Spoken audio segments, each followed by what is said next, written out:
You're now listening to Keeba-Live on the Disruptors Podcast Network. Welcome to Keeba-Live, and today let's talk about the border and how it's going to affect everyone in this country, including the state of Washington. As you know, the state of Washington wants to, reach out and hug all those that are coming across illegally into the United States. And so far, we've been pretty lucky. We have not had the tragedy of migration that they're having in Texas, a state that now has hit 300,000 in a short period of time in December, illegally entering the state. This is incredible. Well, what's going to happen and what's going on? Well, the first thing that we find immediately is that once again, our leadership core is split down the middle. We have the Democrats and we have the Republicans throwing the blame at each other. But as I listen to the newscast and check the figures and factors that are coming through on social media, it is very apparent that let's forget about parties. Let's not talk about Democrats or Republicans. Let's talk about leadership. And let's find that, number one, our vice president, who is the czar of the border, who was assigned to go down and take care of things, has been too busy, going back to her old automata and speaking as vice president and running around town laughing and smiling and showing the world that she's not really leadership material. Or the president who, in a short 3-year period of his presidency, has thrown out every, what I call stopgate to cut the horrifying crisis of people coming into this country illegally. He's flushed that down the toilet. Now, many of them are saying he's done it because he needs votes and voters. That's probably right. Republican or Democrat, most people are fed up with him in America. And that's because of his non-stance on protecting this country, protecting jobs, working with the economy. Now, we know the economy is a mess. We can see it every day when we go into the grocery store. Or the border situation. We can see what's going on there as millions of people are coming into this country. And here's what really upsets me. Millions of people are coming in, and they're getting medical, they're being put into a hotel and being fed. Isn't that nice? Now, switch the story around a little bit. Why aren't we doing this for the people that are living on the streets in our community, the homeless people? Many of them, or a large percentage, are vets, that fought for this country. Why are we leaving them out in the street? I don't see us giving them free medical, free housing. Oh, let me give you free transportation. Oh, and all the other benefits that people that are coming over the border are enjoying. Many of these people could be terrorists. We don't know. We do know that the cartels are teaching them how to get across the border simply because they now build a wonderful marketing machine that the cartels can get fentanyl. They can get heroin. They can get all bunch of illegal drugs into this country simply by teaching these, we got you in the country, now we need a little favor. And that little favor might be maybe in your backpack, 25, 30 pounds of fentanyl. Who knows? This is absolutely ridiculous. Now, the system's set up so that they check them out, of course, which they really don't do. How can they? There's very few actual guards, and the actual administration and forces that work within the legal aspect of the structure of these people coming in are so far and few between that even Superman couldn't keep up with the amount of people, the questioning, the checking, and all the other things that need to be done. So we give them all political asylum and say, now, when we get a chance, we're going to take you in and check you out for citizenry. Yeah, we'll bring you to court and see what's going on. Most people that are coming across right now are looking at 10 years down the road before they go through that process to get into this country to become citizens. 10 years.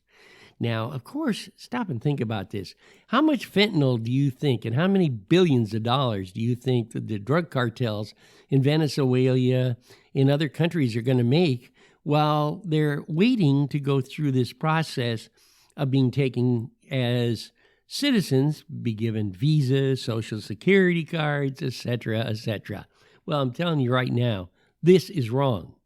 Street people are sitting out there dying, some of them starving to death. Some of them, in a small community of them, are people that were forced out of their homes, people that the economic prelude to this country has faltered because our leadership is more intensely involved in bringing people across the border illegally than they are taking care of the citizens and protecting this country and the citizens in this country who work hard, pay taxes, and are living with the ideology of the American dream, to be a owner of property, a business person, to get an education. What's going on? We're starting to be denied of these factors so that those coming illegally into this country can have all those benefits and more if the liberal socialistic organization of leadership, and that's not all Democrats, but right now a majority of them, allow this to happen. We've got to quit fighting amongst ourselves. We've got to dump the drama of the Republicans are Trumpers and the Democrats are biters. Always had biting it. We've got to drop that. We've got to get back to working together to put this country back together again.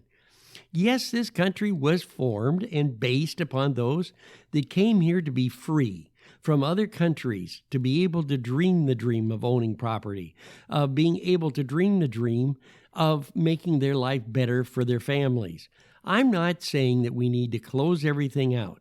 What I'm saying is we need a system that we had 4 years ago, which controlled this whirlpool, cesspool of migrant workers, of individuals that are floating into this country.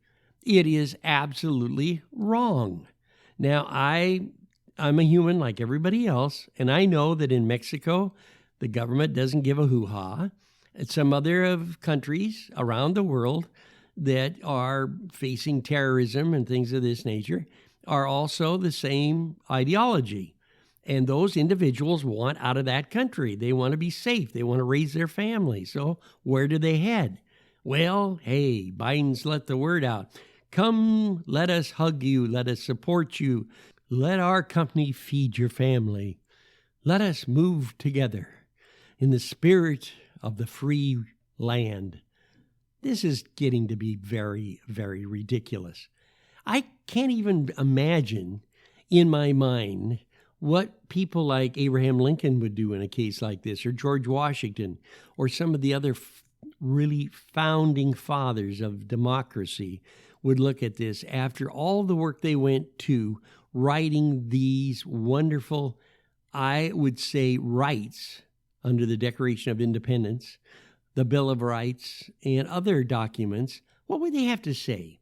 Would they be sitting around a table and saying, well, those guys down there in Mexico, we should let them come on up. We can feed them. We got a few extra bits of hardtack there in the back. We could turn them loose, couldn't we? I don't think so. I think that the real true leaders of this country that believe in America, and no matter what party they're in, believe that this country is starting to come apart fast. And with socialism rampant in Washington, D.C. at the moment, by a few very, shall we say, driving forces of legislators and country leaders, this country is being totally flushed down the toilet. And as long as we do not start conversations, as long as we do not start putting the pressure on the people we have voted in, as you've heard me say 100 times before, into office, we have nobody to thank but ourselves. No, I don't think protests and shouting into megahorns and running around town screaming at individuals is going to do any good. I mean real, true conversation of how we can put force onto the leadership to start looking towards building America, not destroying it financially and every other way, not opening the doors for socialism, for communism, and other factors which have been sitting back patiently waiting for our leadership to crumble so that they can use us as a doormat when they stomp through America. And right now, folks, we're on the verge of that particular leadership to go right down the drain. I am so sick and tired of listening to these educated Harvard, Yale, whatever school they say they come from, telling us the middle America, the blue-collar workers of America, that we're really not smart enough to know how to run things. They know how to do that. And, you did vote us in. So while they line their pockets with money and open the door for this country to falter and fail, we, the blue-collar workers, have to fight to keep our families together, to keep safety in our communities, to make sure that even our children, for decades to come, will have the rights that we enjoy now, will have freedom and opportunities to find peace and accomplishment in their dreams which built this country. Now, it's time. Believe me, it's time. When you think about voting this year, vote. I don't care if you're one side of the fence or the other. The vote is very important, and we need to start there. I want you to sit down and think about something. When you decide, well, I'm not going to vote because, they're just going to do things they want to anyway. When you take that attitude, that's the attitude the communists like. Stalin would have loved to hear that, or Mao Zedong from China, or some of the other wonderful leaders like Castro, for instance, would have loved to hear you say that, because they know that when you give up the vote, when you do not have communication with each other and form what I call a move towards action for the betterment of this country, to preserve and to fight for and to stand for what built this country, the Constitution, etc., they love that because they know they'll be raising their flag over this country. Yeah, without any problems whatsoever, they will raise their flag. Many of us might not see this because we'll have passed on. Many of us will wonder, oh, well, our children can take care of it. Oh, our children are being educated. No, they're not being educated. Look at the national level of education, which has faltered to an all-time low. That's what communism wants.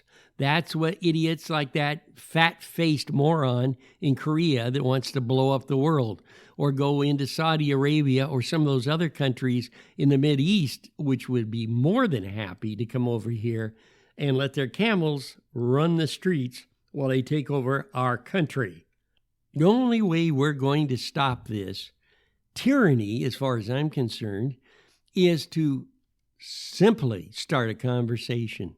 Simply quit doing the dramatic, oh, he said this, he won't cooperate, oh, we'll just take this funding away from him, oh, yak, yak, yak, yak. The Republicans now have come up with the ideology that Trump's the answer. I'm not sure that's correct. He may be, I don't know. Number two, well, if we cut off the funding, then the Democrats can't spend any more money, and then that forces them into a mess. And then they'll have to come to us whining and whimpering to get back into the power situation. I don't think that's going to happen either. I think that we've overestimated the power of what's going on at the world's largest daycare center. You see, I really believe in Washington, D.C., at the daycare center, that they have so many interesting rivalries going on, childish rivalries, and I know educated people will disagree with me and say that, well, you're making these statements because you're so dumb and you're not You're just, hey, you just don't have that education that's needed. Well, I'm sorry that I don't have that education that's needed. I've worked very hard for the last 74 years getting to this point. No, I'm not the brightest light bulb on the Christmas tree, and I never said I was. I am a blue-collared worker that wants the rest of us who are being ignored to come together so that we can now be heard. I want the children of tomorrow to not sit around and say, oh, they owe it to us, just like socialism will do. Oh, hand me this, hand me that. Oh, I have to have this because I don't have that. All that type of stuff needs to be corrected. The kids in the younger generation today need to wake up to the factor that, for instance, the red stripes on the American flag mean individuals, families that gave up loved ones who fought for this country and didn't come home, that they did that so that we could have our dreams, that we could build this country. And they fought that way because they know it's going to take work, and they sacrificed all the military personnel the time away from their families and have made great sacrifices for this country. And the younger generation is going to have to catch up. I'm not saying that all the kids now that are graduating from high school are not very educated, or some of those that are coming out of college lack of education and common sense. However, the numbers are growing every year. And 10 years from now, I would hate to think that a foreign country's flag would fly over the heads of my grandchildren. That I would never want to think, as I pass through life, that I allowed the socialists, the communists, and the rest who want to destroy this country. I would hate to think that we just didn't prepare our kids. We did not hand them down the power, the education, and the opportunity to keep America free. If you have any comments, or if you think I've stepped on a rake and the handle came up and hit me between the eyes, and that I'm not making sense over this issue, send me an email at Keeba, that's Keeba, agency, at gmail.com. Let me repeat that for you real quickly. That's Keeba at gmail.com. And I'll be more than happy to answer you back. I appreciate everybody listening, and I want everybody also to understand on this podcast, there's two sides to every story, and let's have a conversation about both sides and bring them to the table. Thanks for listening.